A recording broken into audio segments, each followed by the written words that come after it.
hey, you're working in Scrum, and for whatever reason, for whatever chance of fate, your company or team does not have a Scrum Master, and also a star next to the description of this podcast that, let's be honest, nobody reads the description of a podcast. You also don't have an Agile coach at the organization that kind of pops in and pops off your teams to kind of help you along. So we're going to assume that your organization has no Agile coaches and no Scrum Masters. Life without a Scrum Master. Life without a Scrum Master is a bit like having a train running on tracks without an engineer at the top of the train, making sure that they're looking out and taking action, etc. Yeah, there's automated trains. I get all that, right? Short duration at the airport, things like that. Fixed tracks with no uncertainty, like nothing's going to fall on those tracks, no trees or anything like that. But if you're going on Amtrak from Philadelphia to Miami and you're on a train with no engineer on the train, that's kind of like what we're talking about here, right? There's very little chance the train's going to come off its rails by itself, like all things being equal, but all things aren't equal. Weather changes, people jump the tracks all the time, there's lunatics on these things. There's all these things that happen where you need somebody who is looking out and making sure that they are ensuring the safety of all the passengers on that train. So not having a Scrum Master, you really are taking that chance. That's one thing. The other thing, the other metaphor I have, I think this might be actually a better one, I don't know, is to not have a conductor in an orchestra. Everyone can play their own instrument absolutely proficiently, right? And you're among peers. So the brass section has 20 people, they can all play their instrument beautifully. But can they coordinate with the wind section or the percussion, right? What does it sound like when everybody's playing their own instrument absolutely perfectly, but they're not coordinating with one another with regard to timing or anything else for that matter? They come in when they want, they leave when they want, they start, they stop whenever they want. There's no conductor there. So not having a Scrum Master is akin to that. How you end up there is probably outside the scope of this podcast. Anything can happen from, like you said, you're so poor, you don't see the value in it. Your Scrum Master just won the Mega Millions or whatever. I didn't even think Whatever about it that. is. Yeah, I didn't think about that. That should be on here as why you don't have a Scrum Master. But I think you're right. Like that, if that was on here, that would be the entire podcast. That would be the entire reasons podcast. that you don't have. Yeah, Right. yeah. They span all over the place, including, by the way, not understanding what a Scrum Master is. So you pick anyone that has a pulse, and say, "You, Mr. Project Manager, here's a new hat for you. Catch!" And then they immediately start with those dreaded Gantt charts. Yeah, but exactly. we'll not really kind of drudge that on. What we'll say is this: we'll start talking about this podcast in terms of the value of a Scrum Master. What happens when there's no Scrum Master? Maybe we can explore that for a few minutes. I like the analogy. It works well. But I will challenge it a little bit in saying that the assumption there is that you have, for instance, on the train, a whole bunch of personnel that actually know how to drive the train, even if they don't happen to have a lookout, or you have an orchestra who knows how to play their instruments, right? We're assuming that. Right, assuming that. So, or at least has some concept of an orchestra or how to play together, or maybe they've done this before in some manner, maybe in a smaller group. I think the point I'm trying to make is for the inexperienced, when we kind of using this as a metaphor for product, for the team that doesn't know how to work together, like at all. They are siloed. They are that project task assigning just order give it taker. to me. Order Takers, exactly. absolutely. So they've never, even though they're potentially a team and maybe working on a product, but they wouldn't know, in your analogy, how to run the train. Even if somebody were looking out and making sure that there wasn't danger ahead, or even if someone were up there swinging the batons to make sure, they wouldn't even know where to start without that, right? Yeah. So even to sound bad. Let's start with the low-hanging fruit of the things that are explored over the internet many times. Like, let's start with that, and then we'll segue past the half-hour mark where nobody listens anymore. Let's start with the team development aspect of a Scrum Master's job and what happens when they're not there.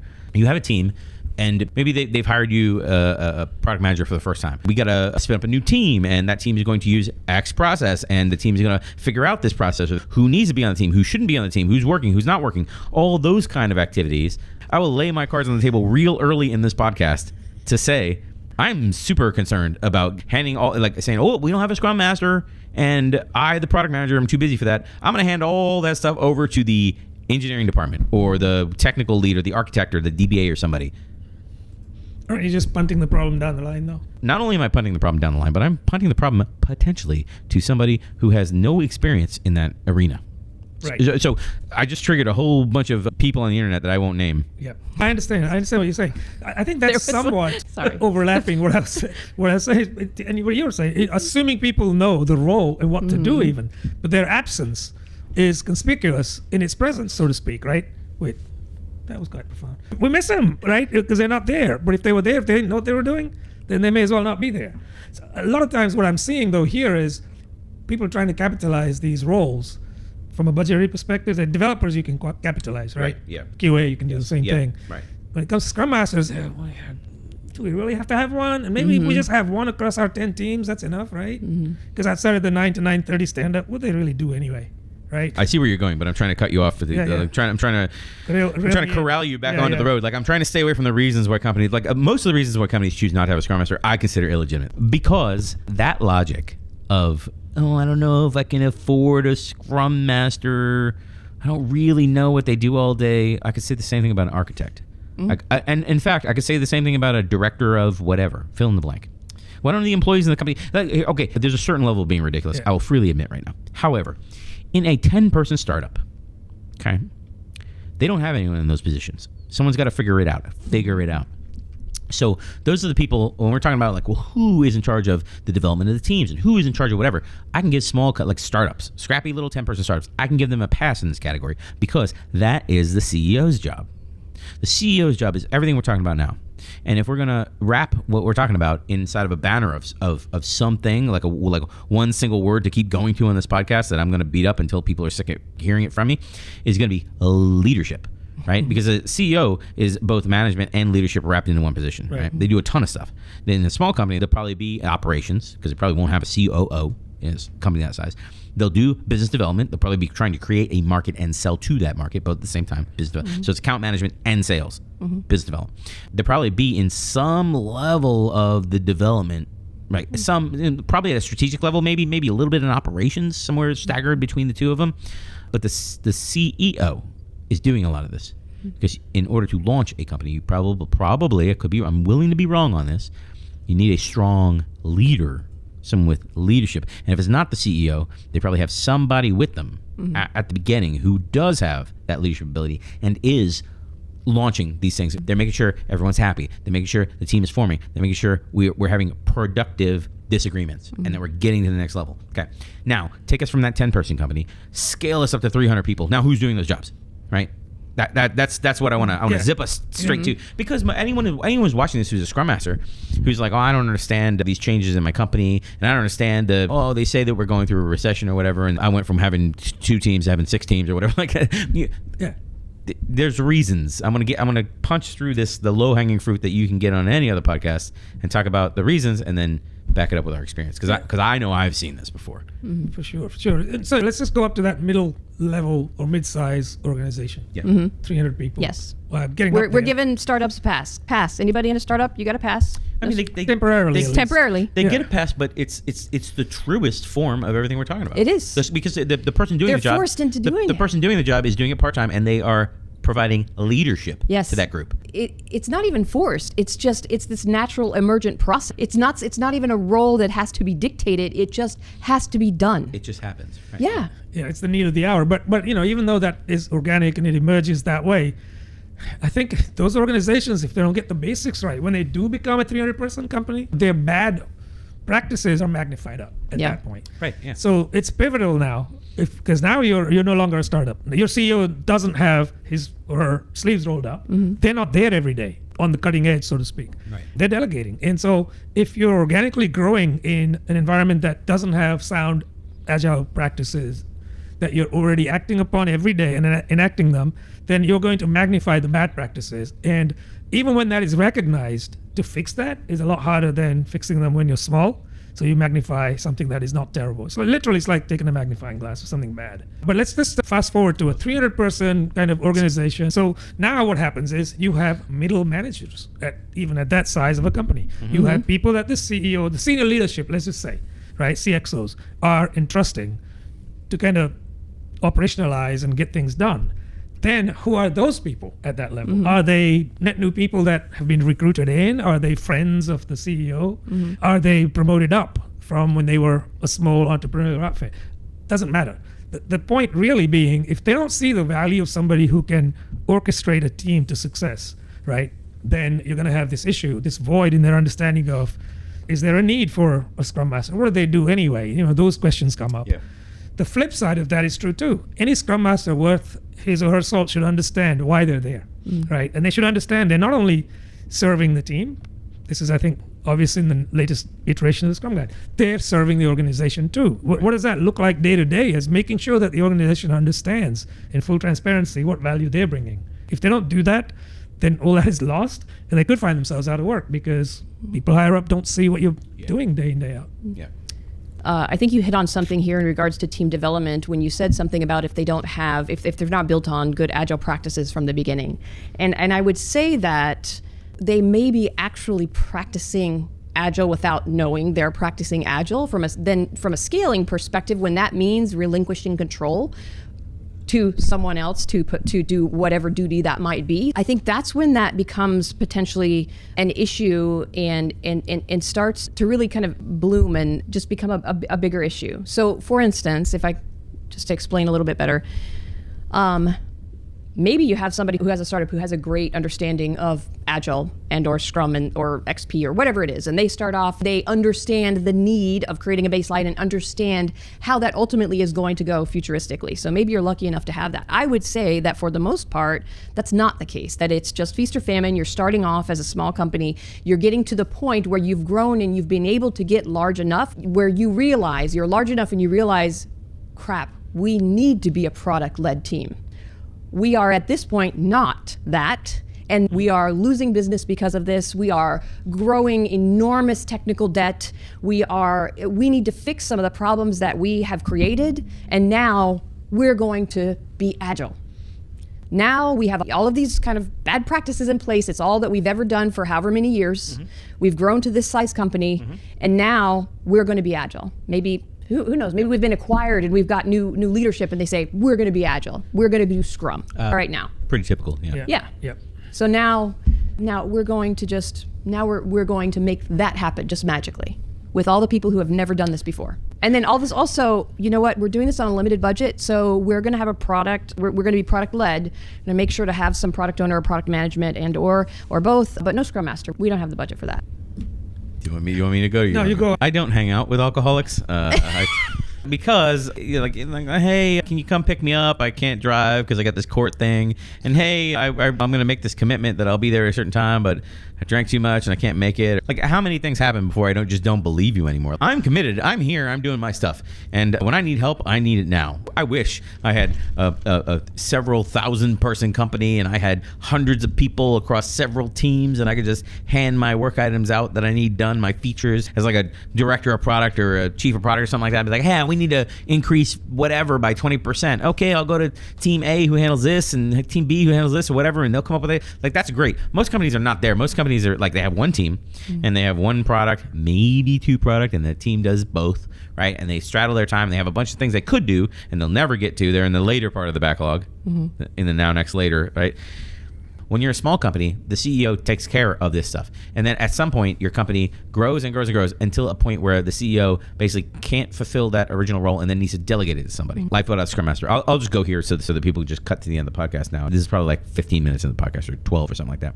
Most of the times I see this get delegated to the engineering lead. They're titled the director of engineering, blah, blah, blah, manager engineering, CTO, whatever it is in a small company. They basically pick their title. And this process stuff gets delegated to them. Of course, they've never had to figure out the stuff. Maybe they try to read books and figure it out and try to decrease that knowledge gap. Good on them. And they've never really done this team development stuff before. And they see a Scrum Master as a non-technical person. So they're like, why would I hire a non-technical person on my technical team? Makes no sense to them. That's not what they're hiring. They need to understand that this is a leadership position that the leadership has delegated to somebody to plug the team into the rest of the leadership in the organization. So it's leadership delegating leadership down to the team level. So if you're not going to have a Scrum Master, you can have somebody play the role. I hope that comes over. Play the role. I hope that comes over on audio really well. Like, you can have somebody play the role. Yeah. No conflict of interest there. Part-time play the role. Okay, play the role means that they're going to be doing that part-time and only the bare minimum that they can do until they pass it on to somebody else and pass it on to the next person. So the idea of playing the role is they're never really improving at it. It's like the on-call engineer. Remember back in the day when, I'm going to show my age here on the podcast, like when you had like a pager thingy that would send pages. SkyTel pagers? Yeah. And then you just pass the pager to the next person in the office and be like, the pager's yours this week. And the system is automated and it said like, server has a problem and sends you a page. Like, oh. I remember those days. There was a pager roster that you signed up on. This problem is exacerbated for teams that have a multitude of duties, like doing net new development, doing support work at the same time, Right. doing exploratory work for marketing people. Yep. Doing ad hoc things that come out of left field. The CEO, CXO comes in and says, Something- hey, yeah. you need something to show at this trade show for next week, so drop everything. All of these things can let their course run among the team unless you have somebody who can say, what is the biggest priority right now? And what's the opportunity cost of doing that versus this? Setting the messaging straight. And that person is known as a Scrum Master. You don't have that. People are going to run around with no direction. And at the end of the night, hey, cut that out. This is the problem, right? I'll let that stay in. That is the problem. You have no traffic cop. You have nobody who can relay the messaging. It's like, where's it going to go? That's what that's why I pay a bucket of money to my engineering manager. He figures it. That's right. I said he figures it out. Like he figures all this team stuff. If he doesn't need a technical person, then I'm not going to buy one. I'm not going to get one. He'll figure it out. Yeah, it's all great. As long as your purview is technical people, because the engineering manager, being an engineering manager, only knows technology. Can I just verify we're making an assumption here as well that we don't have a Scrum Master, but we do have a product person? Yes. Okay, so that's the assumption made. Yeah. So I think that from a prioritization perspective, we could potentially that should be master, or that should be taken care of by the product person. But translating that, particularly in a situation where you described, where you have things coming at you from implementation, from support, CEO said, I need this right now for some whatever it is, who do you have that is helping the product person and the team figure out how to manage that? Yeah. Because it's, at this point, from my experience, either the product person is going to try their best to figure out how to handle this, or they're going to throw their hands up and be like, not my job, man, and let somebody else figure it out. Right. And then all of a sudden, we see the plane crashing, you know? Well, I'm glad you went there first, because I was going to go there next, because I'm sure I'm going to put Om on the spot for this one, because I'm sure he can give us some sage advice to dig us out of this hole, which is, in a 10-person company like I was talking about before, the CEO as well will be doing the product job. Hey, we need to build this. Hey, we need to break into this market. Hey, we need to try to figure out whatever. Hey, we'll put something out there. Oh, no one uses it? Okay, well, let's try this. Oh, what are the metrics look like? Whatever. They're basically doing the product job. Even if they're untrained to do the product job, they're doing the product. And at some point, if they're successful, the catch fire happens, they say, hey, at some point, I need to delegate this responsibility of my job, because it's kind of taken over my whole day, which it does. And I need to hire another employee to do the product side of everything I'm doing. Anyway, so separating the product from the process is where Stormy was going. Yep. That's where I want to step through that here, because the product, meaning what we're going to build and in the order in which we would like to tackle it, is one side of things. Because with the what we're going to build also comes like, here's some experiments, here's some data, here's some market research, here's some things I've tried and whatever. There's some quantitative stats behind the product person. And then on the process side, there's some, hey, this is the psychology of teams, basically. So someone who has gone down the road of professional development of how to develop teams. Someone who has gone down the road of professionally organizing and developing teams. That's what I'm trying to say. Yeah. I don't know what's happening over there. Nice. So trying to find someone to say, hey, let me delegate the leadership of product will be over here, and let me delegate the leadership of helping my teams figure out how to get to the next level with performance to somebody. Well, who does that? You know, In the absence of a Scrum Master specifically, right, to the topic of this podcast, who does that? The product person isn't best positioned for that. Like you said, it's a full-time job to worry about a product and all that product lifecycle stuff, right? So they don't have the bandwidth to worry about the process and getting better at what they're doing, improving efficiencies, reducing defects, things like that, improving quality essentially, right? Because they're really forming the pathway to the product. Right? This is what we have to build for these purposes, for these audiences, etc. Yeah. But how well you build it, how robust it is, that's the process side. And without a Scrum Master present, this is just left to the teams. And then we're back down to, are the teams checking a box? Meaning, are they simply delivering to what the engineering manager is putting down, like here are things I want you to work on, right? And that's it? Or this is a product that we have to build, right? It has to meet a certain level of quality. How best can we do that? And the Scrum Master is instrumental in those conversations, because they are there to reduce all these distractions, right? The sources that may lead you to have a suboptimal output in your product, both from a tangible product quality perspective, right? As well as getting late to the market. Yeah. Getting late to the market with a suboptimal product is the worst of all, right? So yeah, in that situation, when you don't have a Scrum Master, you're basically left at the mercy of your team or the engineering manager. So I'm going to come to the defense of angry men on the internet. Is it The engineering manager. Yeah, well, no, it's not even engineering managers. Like I see Scrum trainers and stuff all the time. Like, I'm sorry, in their profiles it says thought leaders. Oh yeah. Like I would be a lot better if their profile said thought leaders, but it was THOT, like thought leaders. Like I would find hilarious, and I would follow all of them on LinkedIn. It would be hilarious. But no, they like seriously put like I'm a thought leader in their profile. Anyway, what they will say in response to this is, you can't be a good Scrum Master if you've never written code and understanding how to program in whatever language, and like you can't be a good like that. I understand, like nobody can see because I'm like shooting on one camera, but like the way you're looking at me right now, like, I completely understand that. But that is what they like. There are people on LinkedIn that just put posts out like that one again and again. They do. A lot of these people actually have a development background. Surprise, surprise. Well, right? It's the devil they know. I think that a lot of them are developers just by virtue of the fact that they are in that realm. I mean, I think that's the point that you were trying to make. Exactly. But you could argue back and forth on this. But I find that there's some real benefit to a Scrum Master not having a development background. And really being able to focus on team development, behavioral psychology, adult learning, and being able to connect with and help that truly from a team development perspective, instead of becoming the task manager potentially, or the secretary sometimes. The task master. I think you have a point. But I also think this is not a black and white necessarily, because it's not. There are some cases where knowing at least a little bit about what is entailed in developing software and deploying software. Yeah. If you knew a little bit about that, it might be helpful. That doesn't mean you have to have grown up as a software development, written code, as Brian was saying. You don't have to do that. You just have to understand what it means. And if you understand what it means, I think the way you can serve your teams better is, for example, crafting your definition of done to say, okay, well, does it mean we're done when we're done developing and testing? Or does it mean when we're done developing, testing, and deployment to an elevated environment? Right. And what does that entail? Like that little paragraph or line that I just said, deploying to an elevated environment, just a few words. That actually could be quite tricky depending on the environment you're in. I know that for certain industries, regulated industries especially, and certainly the Department of Defense, the definition of done is a little bit more stringent than simply, oh, well, they're deployed to this environment, right?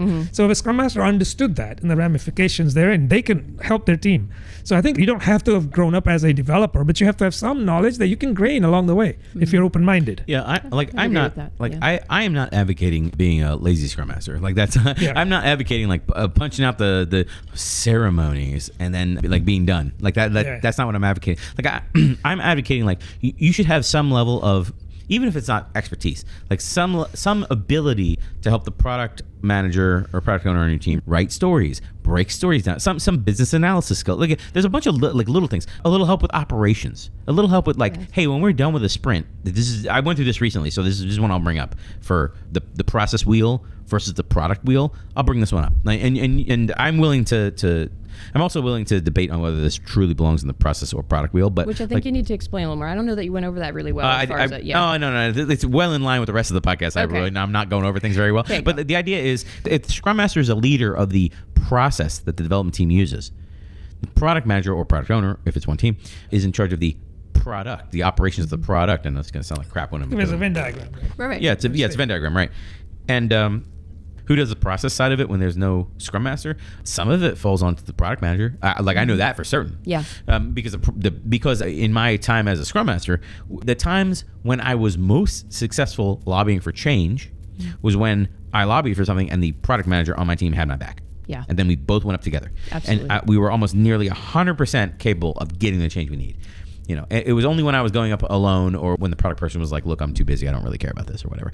Or when it was all the Scrum Masters across the teams lobbying for something, process-wise across the teams, like a planning or like a architectural type of thing, or like a joint backlog refinement or stuff like that. Stuff like that. To make sure for me, the process side for me is more on the how side of how things get done than the product side. The product side is more of the what things to do. Right? In the product meetings, we're talking about strategy. We might dip into operations a little bit. Hey, I got to line this up before your team works on whatever, and then your team can start this, and then this other team can do this or whatever, and everything will be lined up right? There might be a little bit of operations in the product management session with a bunch of product managers, right? But the majority, and you might have some stakeholders in the product session. They might stay quiet a lot of times. They might be very chatty a lot of times. They'll be like, oh, my customer, I represent this customer. I'm trying to sell into this market. I'm trying to do whatever. Product people, what are you doing with the product to help me out or whatever, right? And so there might be salespeople, there might be other executives in your product management meetings. That's a completely different conversation than what happens in the Scrum Masters meeting of how are we going to implement this. Let's pretend we all work at the same organization. We're all product managers, right? I know. Stick with me, everyone. Everyone who's listening, stick with me, please. Don't sign off. It's related to Scrum Masters, but I'm using the example of a product manager. Like Stormy, let's say that you're the product manager for growth, and you're the product manager for my developer enablement type platforms, and I'm the product manager for whatever my main feature is, right? Whatever tweets, because they're about to need a product manager for tweets, and then some. They're about to need a product management staff. That's what I'm saying. We're lobbying to become the new product management staff at Twitter. And, you guys all ready to move to Seattle with me? Let's go. Let's do it. I was talking about scaling. We're all product managers, and when we meet, we're talking about how changes in our area will affect the whole, and we're talking to leadership who are saying we want to go this place in the future, and we're all talking about how our little segments of the product can contribute to the overall goals of the business. Mm-hmm. Okay. That is different than saying, Scrum Master your team is manually deploying to production. You should be online with release pipelines or whatever. And Stormy, your team has not containerized any of their applications they're deploying. We should be completely online with Kubernetes, so we can move your stuff around from environment to environment, and we can change your hardware out underneath the applications with very little impact to you, and you won't even see it or whatever. The process of how things are done is a parallel conversation that is happening at the same time. So I feel if you don't have a Scrum Master, Jesus, this was the longest diatribe ever. Like, if you don't have a Scrum Master, those conversations are not parallel lanes anymore. Now they're all one lane. So now your product manager is involved in I think we should containerize blah blah blah blah. And like maybe you have a product manager who's like, I don't know what's a Kubernetes. What's a Docker. I don't care. Like, what does the customer care about this? And your engineering manager will be like, customer will never see this. They won't care. That's right. And they'll be like, well, then I don't care. You know what? I'm busy at this time. I'm not going to come to these meetings anymore. I think we touched on this, at least on a tangent on another podcast. But yes, even though that is the case, where the customer doesn't care about it, if it's getting you to that point in time sooner where you can deliver the same amount of value, then the team cares about it.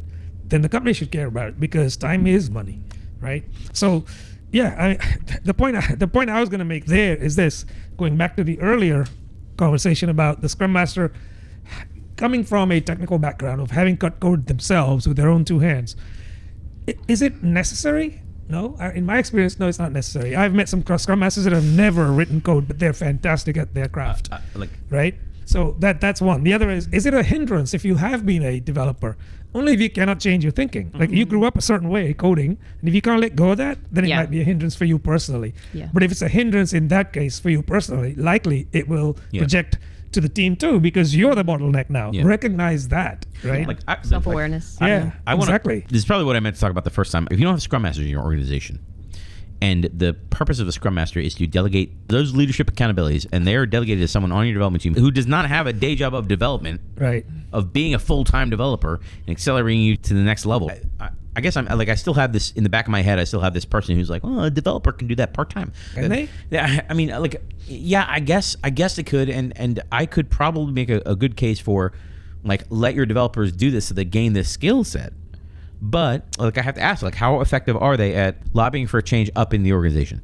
How effective are they at reaching out to leadership and starting and making a case for meaningful, lasting change? How effective are they at coordinating across other teams to set something up? Like for example, a community of practice, or a community interest, something like that. Way back when we did an episode on community interest or practice, one or the other. I don't remember interest. what. Yeah, way back when we did that, we talked about, your teams come to the community of interest with their successes, and they share them with the other teams, and then as the other teams are sitting in the session and seeing real code done by real teams on real pieces of the application that other people might be working on, they're like, oh, that's brilliant, that's great, we should be doing that. And so basically the one team who is successful starts sharing their successes, and then the other teams start following the successes. So the idea is everybody elevates at a certain point. Everyone says, oh, that's a great practice you guys are doing, thanks for leading the way, we're going to follow.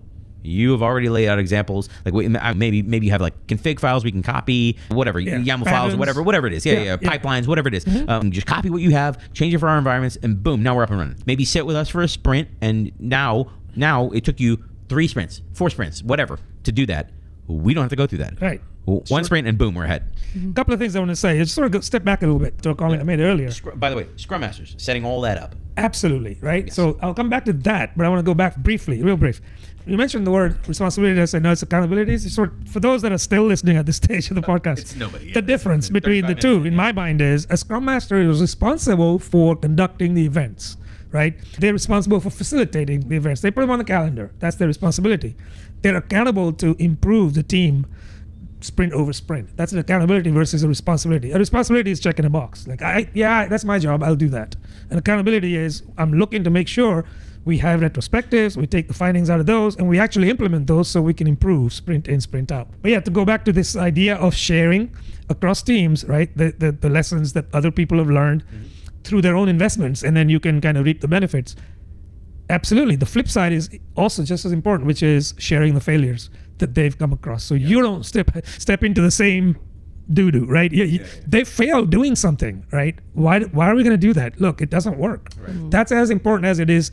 Look what they've done, and we can benefit from that, right? Sharing patterns and all those kinds of things. That's So great. I'm going to jump in here because all those are awesome practices, except we do not have a Scrum Master. Exactly. So without that, we do not have a Scrum Master to do any of that. So there's a couple of points I want to make. Good point. So in regards to developer, even a part-time developer, I feel like any Scrum Master is better than none. The Scrum Master typically is responsible for assisting the team with that process, the how. Yep. Sorry, the how. So if the team doesn't have the Scrum Master, so let's just assume they're not working as effectively or growing and potentially getting better as they should or they would, assuming they had a Scrum Master. So their process is either poor or stale or potentially declining. So without that Scrum Master, so then your product person, Sub-optimized, I was gonna say. right? Sub-optimized, perfect. Also Throw stunted. Stunted. that right? was, I was okay. thinking that, I didn't say it. But so then this would potentially fall on to some of the product, but no, the product person, and you're saying, well, the product person has a whole lot of other things to do. Can they really handle that? Yeah. Well, here's my point in regards to that. How much of the product person's job is even a priority of figuring out the what if we don't have a team that knows how to do it, right? Or is doing it so poorly that we don't have the progress to move forward with more of the what. The what becomes less, like the movement of those gears from the what into the how and how we start pumping those things out becomes more and more stagnant, and at some point just a traffic jam to the point of stopping, right? So yeah, just saying, like, from a product perspective, I, as a product manager, product owner, product person, without a Scrum Master, I want to help my team with that process. I feel like I need to help my team with that process, because without that, the what becomes stagnant. Yeah. I've been in that example before where I come in to an organization and I set up their product practice for the first time, and I work with the leadership, I work with their customers, and I say, like, here's a roadmap as I see it. And I try to build consensus, everything you do when you're a product manager, right? I try to build consensus inside the organization, but at some point, you have to go to your engineering leadership, who basically own all the resources that are not you at this point, and say, there's a deficiency here. Like, I don't see the teams improving, and I see nobody charged with the leadership of improving the teams. Now, their retort to that might be, like, I'm the engineering manager, CTO, whatever. I'm charged with the improvement of the teams. And it might be true, like, especially in a small company, it might be true that they are the leader in the company, charged with making sure that all the teams under them are constantly improving. I would argue that is any C-level executive who has teams under them in an organization, that rolls up to them to say that is your job. And if you're not doing a good job at making sure the teams are improving, you got to delegate that to somebody it's now their full-time responsibility to say, it's your job to make sure these teams are improving. That becomes a Scrum Master's job. It certainly is not a project manager's job. It's not a head of engineering's job who's got to jockey architecture with dates and a bunch of other delivery stuff. Like, I've been in organizations as well where the development wing of the organization also deals with the product stuff. Like, when you're the first product manager who comes in an organization, usually the CTO or the chief developer or head developer or whatever, it also basically runs product. They tell people how much things are going to cost. They give people estimates when things might be done. They try to take big things and break them down into smaller things. They're doing some, like, business analysis, the backlog refinement type of stuff. They're doing all of that. and they're doing the CTO job, and they're trying to figure out the future, and they're doing the team building, and they're doing. So they're usually, when I partner with people at that level, they're very happy that I'm there. Yeah. So you have a lot of goodwill when you start. In that, like, I make it sound like it's a bad situation. It's not a bad situation. You have a lot of goodwill when you start because they're very happy to have someone to say, hey, you continue thinking about the future, thinking about the technology, thinking about scaling, thinking about performance, thinking about like where we should be in 5 years. You know what I mean? You continue thinking about that stuff, and you continue rolling. I'm thinking of a CTO in like a 50-person company, right? They're still like at that level. They're probably still doing code reviews. They're probably still at that level in development. Continue doing what you're doing. And I'm just going to separate from you all of the when's it going to be done, how much is it going to cost, build consensus around this is the right thing, what's the percentage of technical versus feature development. You know what I mean? That I'm going to separate all that stuff, and then whenever anyone asks you when's something going to be done, just direct them back to me until they learn to just come to me directly. And to get them over that hump is a huge win for a small organization, because then product is now a standalone pillar of the organization. And that person who probably was overburdened, quite honestly, when I came in the first place, they have a huge relief off them because they can stop answering a lot of questions that they otherwise don't really, like, they're not really interested in being in the business of. No, I agree. I also think that depending on the size and the nature of these leaders to begin with, you may have a little bit of a sticky situation there for a while because they're used to running the show. It just depends on how much they trust you. If you come in and now you're saying, look, I'm here, the day-to-day stuff that you're still involved with, you can just, entrust me to handle that, right? And you just focus on the high-level things. Yeah. For a leader to feel comfortable letting go, it may take some time, because what I found is the smaller companies, that, especially entrepreneurial, that are started by these people that are technical to begin with, they like to keep their fingers in the pie, right? So they're like, okay, and then they're still riding your behind when you're trying to answer these questions. So just be aware that may happen for a while. Yeah. Once you escape, you reach that certain level, like the escape velocity, you're out of there. Yeah. And then what happens is they realize that they can trust you. Right. And then you find a lot of space because they're going to leave you alone for the stuff that they think you should be doing. Yep. Fantastic. That's the spot at which you can now say, okay, I can now really focus on product, right? So alongside you, there's a void, which is what the whole podcast is all about, that the Scrum Masters role, they're not there. If they're not there, for all the reasons we've already discussed today, so I won't go into those, but one of the things you could look at is to say, who do I partner with now? Right? Now, for those that exist, your choices are quite limited. Really, it's the architects or the engineering leads at that stage. But there is another avenue, which is you don't have a Scrum Master. Now I'm going a little bit beyond the scaling question, right? It isn't a single team anymore, let's say. Let's say you're looking to get another team or more teams. So you don't have a Scrum Master to begin with. You're going to get more teams. The problem is getting worse, right? You didn't have a Scrum Master for one team, so you spin up another team. Now you don't have a Scrum Master for 2 teams or 3 teams. So one of the things you could consider here, even if it's short term, is to engage the services of an Agile coach to come in and help out in the interim. The thing that helping out is not only the day-to-day, they're also trying to be your ally as product in convincing leadership to appoint these people into teams, Scrum Masters, right? Of course, in parallel, they're also instilling sound Agile principles and practices and all of that good stuff. So if that succeeds and the Scrum Masters come in, you're going to now see a force multiplier effect. Yeah. Right? And when you get that, that's when the Agile coach knows they've done their job. Right? At some point in the scaling, they can now step away. Yeah. Metrics, I feel like we've left that out of our discussion, probably in error, because if you're tracking the right things, I don't feel this would be that difficult to lobby for. Hey, we need someone in charge of the process. Every company I ever came into as a product person, I feel I'd like to ask like 2 or 3 questions, maybe every month. I don't know, maybe months too early. I don't know, 6 weeks. I don't know. Every couple sprints, I'd like to ask, all my stakeholders, do you feel there is a backlog, and that you can see it anytime you want? Visibility. Do you feel that the backlog is prioritized based on the highest needs of the business, most urgent needs of the business? I don't know a better way to describe that. Basically, the most valuable things that the business could be focusing on, right? Do you feel there's a backlog? Number one. Do you feel there's a backlog and that it is prioritized in a way where it addresses the most valuable things the business could be working on? Those are my questions. What are the questions for a Scrum Master? Like, if I'm going to start as like, hey, the organization never had a Scrum Master before, I'm the first one. what are your questions like that? Because I could easily deploy that as a survey as a product manager to show because everything I'm going to say is like qualitative. Hey, do you feel that your ideas are being taken seriously? Do you feel that the product reflects what you need for your job? Like, it's all qualitative. But once I put it in a survey, now I've got metric. Now it's quantitative. That one up, that thread. So yes, absolutely. But the difference on the Scrum Master side is this. Whereas on what you're describing, it starts largely with qualitative metrics. Yes. On the Scrum Master side, not so much, right? It is pretty much quantitative. So as an incoming Scrum Master trying to understand what the landscape looks like, some simple questions you can ask without knowing anything. What has been the team's say-do ratio? Meaning, you said you would do this. What did you actually do? That's a good one. Or you're not actually saying why at this stage. That's a different conversation for a different day. Right. But for now, you committed to X, you delivered Y. Okay, it's a data point, right? What does that look like? 60%, 80%, whatever it is.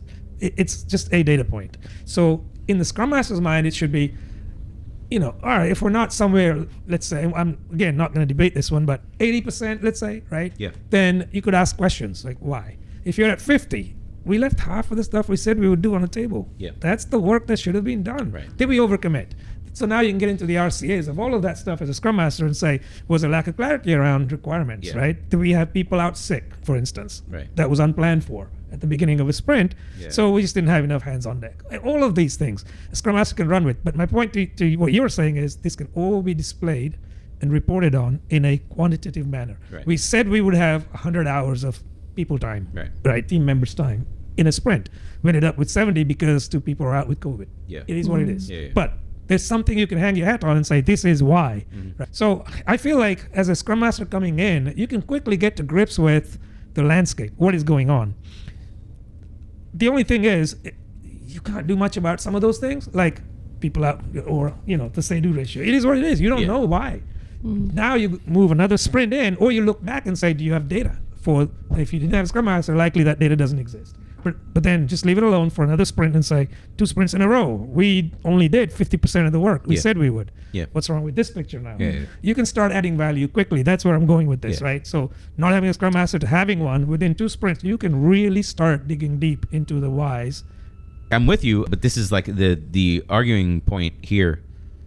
Lights just went out. It's only in my head. The argument point here is that, like, I can have a developer set all that stuff up part time. Then you're the acting Scrum Master, and they're the hands on keyboard. At that point, if you're having a developer do it, that's fine. There's nothing wrong with that. I'm not saying that's an invalid model at all. Actually, for Kanban teams, that's what I encourage the team to do. Is it's like you may not have a Scrum Master. You guys are your own Scrum Masters. Whether it's one developer that acts as the role of a role of a Scrum Master for a month, a week, whatever it is, that's for them to decide. Maybe they decide they're going to just go round robin. I would prefer that because it brings the quiet people out. Yeah. Yeah. It builds their confidence. That's great. But yeah, it's not the wrong model. Yeah. But for Scrum teams, that's a different question. For Scrum teams that are really focused on developing and delivering value, right? You need somebody to examine the process, somebody who's not deeply vested in it. Because a lot of times you get into the arguments with developers, like, no, we're always going to just get it to the point where you can see it in Postman, you were done. And somebody else will go, that's not really right, because the customers aren't seeing it. It's in Postman. They don't use Postman. They're never going to see it, right? So are we really done? You get this. So where Scrum Master come in and say, let's define as a team, and then we can engage the product folks and go, is it okay for us to call it done when it's internal and you can see it in Postman? Or should the customer see the value? Well, you guys could say, well, the customer has to perceive the value, potentially. And so now the Scrum Master could now help, I don't want to say enforce, but help kind of instill the idea of what done looks like. No, it's there. What Like, good looks like. I think of all the teams I've been on that don't have a Scrum Master, and usually they have some common threads. One of the things you're talking about is like a definition of done. But I also I want to cut into what we kind of talked about, where it's like some of these problems get worse as you scale. The problems at scale become worse the larger you get because you haven't solved these problems for one team. So the idea is, if you had a Scrum Master, they would say, well, how do we know what the done column means? How do we know how do we know what to communicate as done? I had a CEO one time, like to bring this back to experience. I had a CEO one time who he would flip his lid. I was trying not to curse. He would flip his lid if you told him something was done and he couldn't go out in production and click the button. I love that. He would flip out. Right? He'd be like that. Sorry, I No, love it's that. great. I love it too. I love Where's the value? You can see Yes. the value. Let me see it. Show me That's the money. and I would say that's the exception to the rule. Yeah, very much That so. would be the Oh, you exception think to the so? rule Yeah. that from the companies that I have worked in. The definition of done doesn't have anything to do with being able to go out and necessarily Right. test it. Well, I mean, the connecting point for the podcast for that is the Scrum Master would be the leader on the team to reach out to other stakeholders in the organization, one of which in that company I'm talking about was the CEO, to say, hey, what does done look like for you? To kind of agree, build consensus, talk to other people. And if they had a really strong stakeholder who took a really strong stance on something, they would talk to them, likely one-on-one, talk to them, figure out what their perspective was, and bring that back to the team so the team can talk about it. Bring that back to the team. Team also includes technical leadership, or maybe they have to bring it to the other Scrum Masters because maybe it's a big program thing. Who knows? I don't know. The point was we didn't learn that until we said it's done, and the CEO tried to do it and he couldn't do it, and then he called somebody in his office because he was like, "How can you say this is done? You've been communicating this is done." Like, we could have gotten way ahead of that if we had a leader who was in charge of saying, What does done mean? I would also. Oh, sorry. No, No, please I was go just ahead. going to say the other thing too is that plays right into the review and making sure there are correct stakeholders in the room and Yeah. what's being. How is that interpreted? Is it a demo, or are we actually having stakeholders in the room actually utilizing what we've developed, which is ideal in my view. Yeah, and not having a Scrum Master may boil down to just doing a demo. Having a Scrum Master might be, okay, we've done a demo. First of all, they've ensured, to your point, that the right stakeholders are in the room. Yeah. And then they ask for feedback, explicitly saying, is this good enough? If it's not, where have we missed the mark? And solicit the feedback. If it is good enough, then get implicit or explicit approval that that's good enough so it can be marked as done. Yeah. Scrum Masters know how to do that, right? Teams may not. Yeah. Extending a little, things like working agreements, how the teams have that social contract to work with one another. That is something that teams don't naturally tend to do, is what I found. It takes somebody like a Scrum Master to say, look, can we get together and just talk about this stuff, right? So it's a lot of times it is the soft skills, but developers, can they do it if they had them? Yeah, it's like saying anyone can split the atom if they had the know-how, but they don't, right? That's the point. I mean, they certainly could check a checklist. Should one be provided of like, this is your prescription. You must fill out the form. Like that, but like nobody's like that. That's like taboo to say like, oh, in order to do Scrum, like I'm gonna write you your prescription. You got to check all the boxes. Like people shy away from doing that. But I feel like if you're not a professional Scrum Master and you don't really want to be one, and you're just ticking boxes to do the bare minimum of what you can do while you're assigned that role part-time, while full-time you're trying to knock out your development deliverables that are assigned to you in that environment, hey, is a checklist so bad? Yeah, it really becomes zombie Scrum. And then to my point, and to my point for all the hate mail that's already on its way to me, that would be that would be kind of the bar that I think I would be set is any Scrum Master, even a part-time Scrum Master, is better than no Scrum Master, and then understanding that it literally is just probably going to be this zombie Scrum check the box kind of. But I think my thought process there is that would be a very temporary, being optimistic is that would be the very temporary solution, that at least we are socializing the nomenclature, getting accustomed to the accountabilities and to the events and those things. So all of those things are being circulated, and we are also realizing, hopefully, the benefit of having that singular role. These checklists that we speak of, though, they really are dynamic. They change for every team because every team is unique, right? So therefore, providing a checklist to a team is a non-starter to begin with because they may not fit them. They may just say NA. Yeah. So I think I've learned a moral to this story.